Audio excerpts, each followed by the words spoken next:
M-am gândit ca să renunț la intro-ul meu, pentru că o să fac altul cât de curând.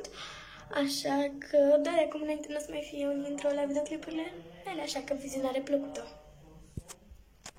Hey, salutare, dragi prieteni, cu voi din nou este Rebecca și astăzi m-am gândit ca să testez niște măști de față care le-am cumpărat, deci o să vi le arăt chiar acum. Ok, aceasta este masca și sincer cred că sunt mai multe într-una. Vom deschide de față pe camera, așa că haideți să deschidem să vedem ce s-ar înăuntru.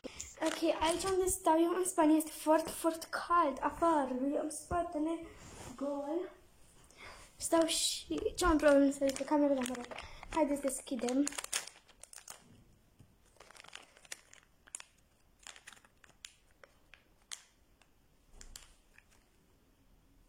Oh my god, nu știu ce trebuie să fac.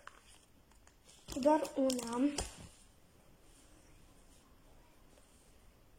Ok, o să lăsăm acolo și ce o să ne spună pe față. Ok, deci tocmai ce am venit de la baie și este o substanță foarte ciudată. Eu nu mă așteptam ca să fie așa. Deci nu cred că o mască ar trebui să fie așa. Acum cred că înțeleg ce se întâmplă. La masca asta, gen... Trebuie să-i dăm chestia asta albă jos. Da, deci va trebui să punem pe față. Și să dăm chestia albastră jos și să rămânem așa cu ea. Oh my god, o să avem mama să mă ajute. Înainte să-mi pun mască și cum îmi dă seama că trebuie să-mi prind părul. Deci acum o să-mi fac un coc. Ok, va trebui să stau cu chestia asta 15 minute. Deci ne revedem în 15 minute. Ok, deci am cele mai mari emoții pentru că tocmai au trecut 15 minute. Ok, hai să ne dăm jos.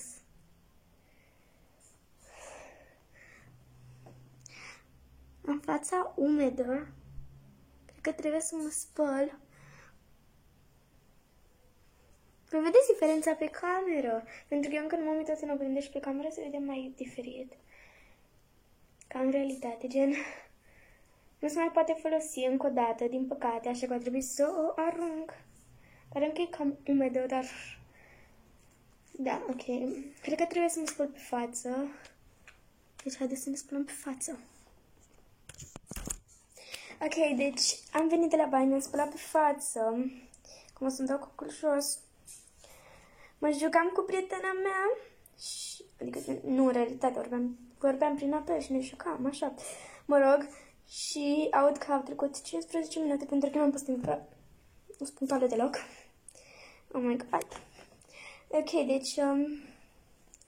Da, acesta a fost vlogul de astăzi. Dacă v-a plăcut, dați un like. Dacă v-a plăcut cum testez măști sau chestii de genul și dacă mai vreți o parte a doua, păi dați like, abonați-vă la canalul meu ca să fiți notificați mereu când postez ceva nou și m-am gândit că voi sunteți rebicuții mei, așa că cine vrea să devină parte din familia asta.